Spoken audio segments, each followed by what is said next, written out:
Está faltando empatia, se colocar no lugar do próximo.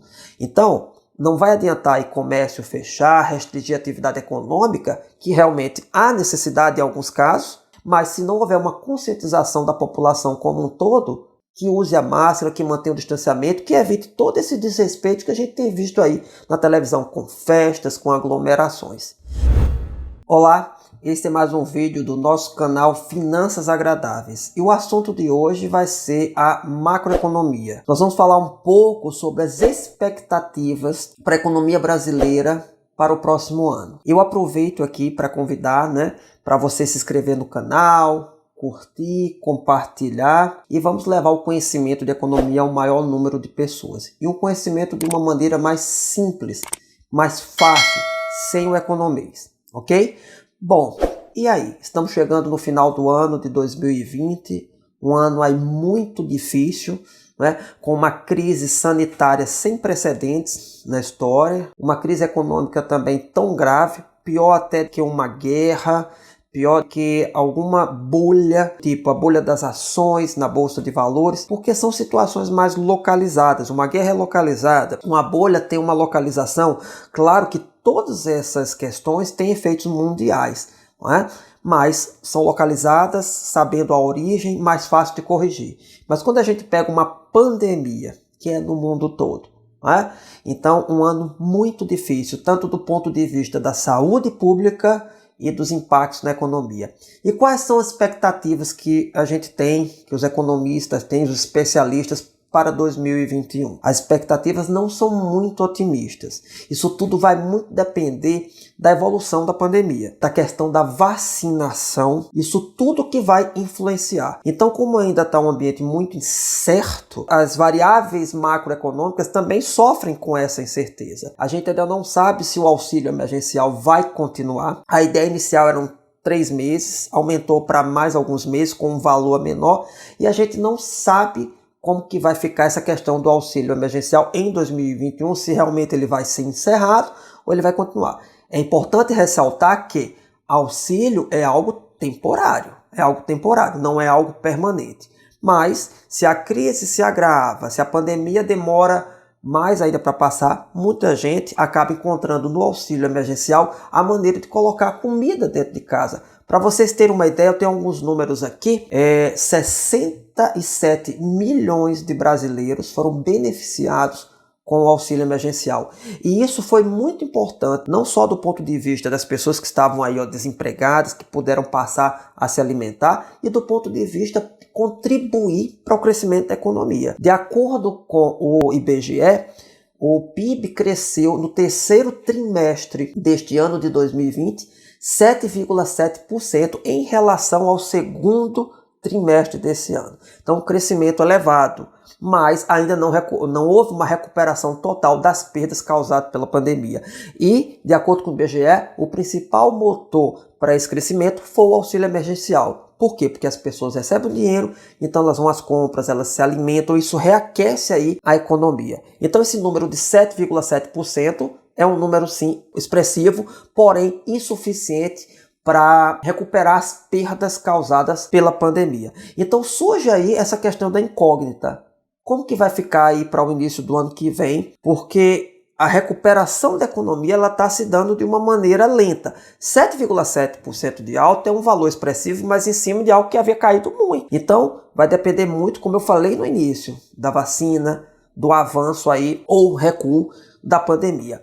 Para vocês terem uma ideia, de acordo com o Ministério da Economia, o governo gastou até agora com o auxílio emergencial 587,5 bilhões de reais. É uma quantia aí expressiva. E o que acontece? A dívida pública do governo tem aumentado.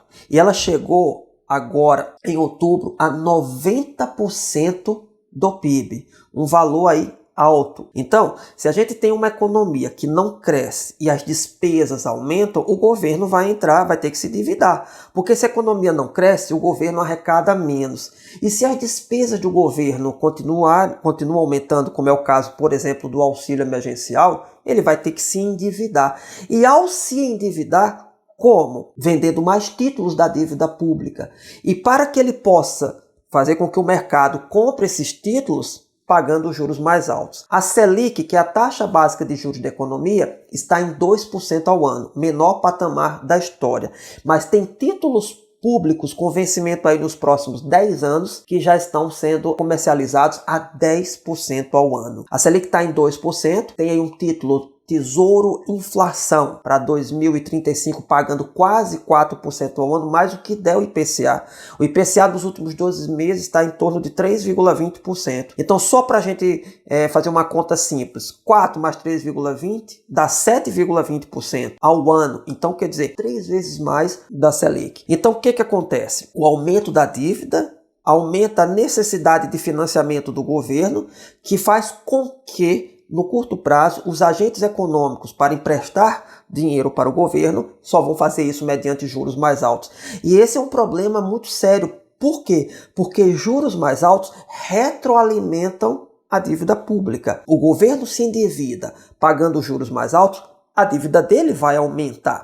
Há uma estimativa, de acordo com o Ministério da Economia, que a dívida pública chegue no final de 2020 a 96% do PIB. Para vocês terem uma ideia, a Argentina vai chegar em 98,1% do PIB e a África do Sul 82,8% do PIB. Para a gente ter uma comparação aí com os países considerados aí emergentes. Então, essa é uma incerteza. A outra incerteza é o seguinte: tudo isso que eu acabei de falar causa também uma incerteza no mercado de câmbio. Os agentes econômicos ficam mais cautelosos. E quando eles ficam mais cautelosos, eles buscam ativos mais seguros. Um deles é o dólar. Então, o aumento na procura pelo dólar faz o preço dele subir. Para vocês terem uma ideia, na primeira semana do ano, o dólar comercial era comercializado a aproximadamente R$4. Fechou recentemente a 5,12, mas chegamos a quase R$6. Se a gente faz um cálculo simples, de 4 até 5,12, dá pouco mais de 20% de alta. E isso é uma variação expressiva. Foi maior, mas é uma variação aí expressiva. E qual o impacto que isso tem na vida da gente? Um deles é a inflação. Nós consumimos muitos produtos importados que vão chegar aqui mais caros. E o dólar alto estimula a exportação. A empresa que exporta lá a carne de porco, a carne do boi, a soja, o suco de laranja, o açúcar. Então, o que acontece? Há um estímulo a vender mais para lá, porque vai receber uma quantidade de reais maior por dólar.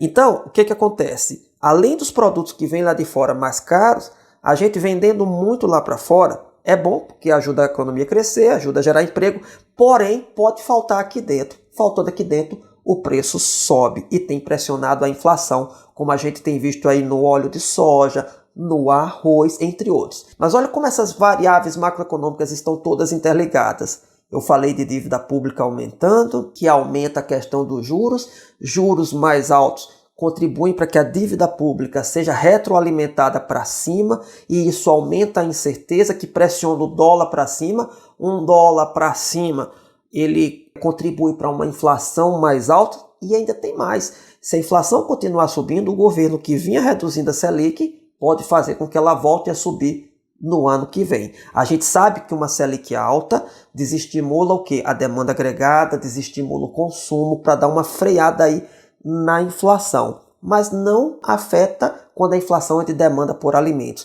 Então ela teria pouco efeito em baixar o preço dos alimentos. Mais alguns dados aqui com relação à economia. Para vocês terem uma ideia, em março desse ano de 2020, a previsão do déficit primário do governo, o que é um déficit primário? O que é um resultado primário?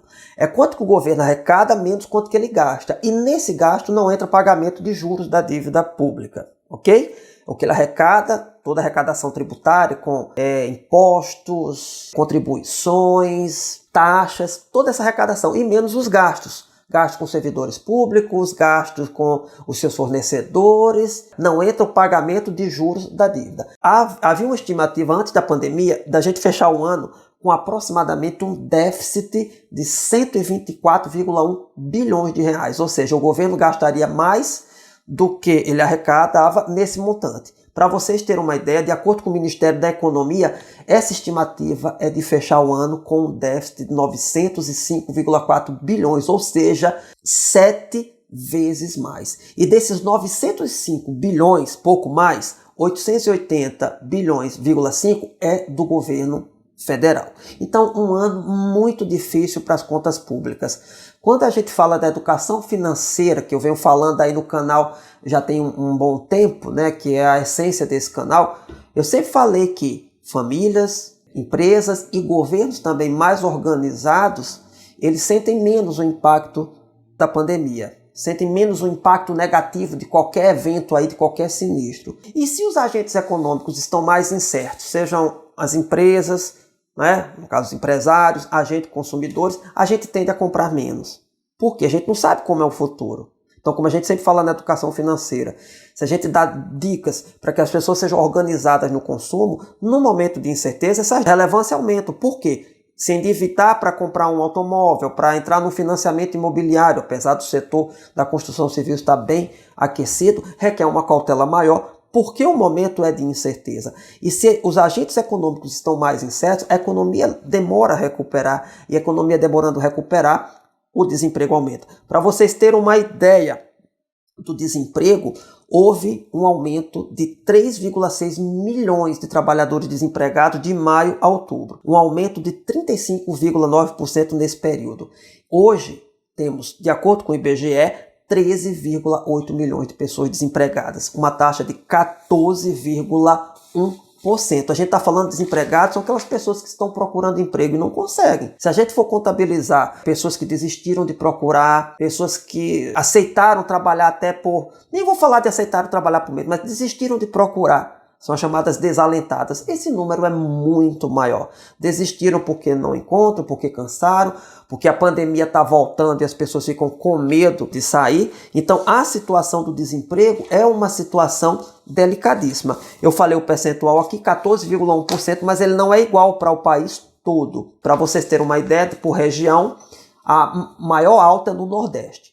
17,3% da população está desempregada, no Norte 15,1%, no Sudeste 14,2%, que representa muito próximo aí da média, Centro-Oeste 12,1% e Sul 9,4%. E o desemprego, ele não atinge todo mundo de uma maneira igual. Ele atinge principalmente as mulheres, os negros e os mais jovens. Para vocês terem a noção aqui, de mulheres o percentual é de 17,1% desempregadas, enquanto de homens 11,7%. De acordo com a cor da pele, os negros 16,2%, os brancos 11,5% e os mais jovens 23,7%. Mais jovens entram aí de 14 a 29 anos de idade. E tem um dado interessante aqui que é com relação ao menor impacto é quem tem nível superior completo ou pós-graduação, que é de 6,8%. Todos esses dados de acordo com a PNAD Covid-19. PNAD é a Pesquisa Nacional por Amostra de Domicílio feito pelo IBGE. Então, quando a gente observa isso, a gente vê como que é importante o investimento em educação, ok? Bom, então esses são os dados, não é, que nós temos aqui macroeconômicos da atualidade, que eles servem de instrumento para que as expectativas sejam formadas para o ano que vem. Então é um ano que eu acredito e que acho que a maioria dos especialistas pensam, né, que vai ser um ano mais difícil, um ano delicado, que a gente torce para que seja melhor do que esse ano, que a economia se recupere, mas ainda de modo lento. Essa questão da velocidade da recuperação e da intensidade vai depender muito da vacina, vai depender muito da questão da evolução ou regressão da pandemia. E aí uma coisa até particular que eu observo muito é que essa pandemia mostrou de uma maneira gritante não somente as desigualdades socioeconômicas, regionais, mas também as desigualdades comportamentais. Porque quando nós somos nem recomendados, a lei é para que a gente possa usar máscara, a lei é para que a gente possa, né, respeitar o distanciamento físico, e quando as pessoas não fazem isso, elas estão indo de encontro à lei. Então elas estão desrespeitando, significa que elas não estão pensando nem na saúde delas e nem no próximo. Está faltando empatia, se colocar no lugar do próximo.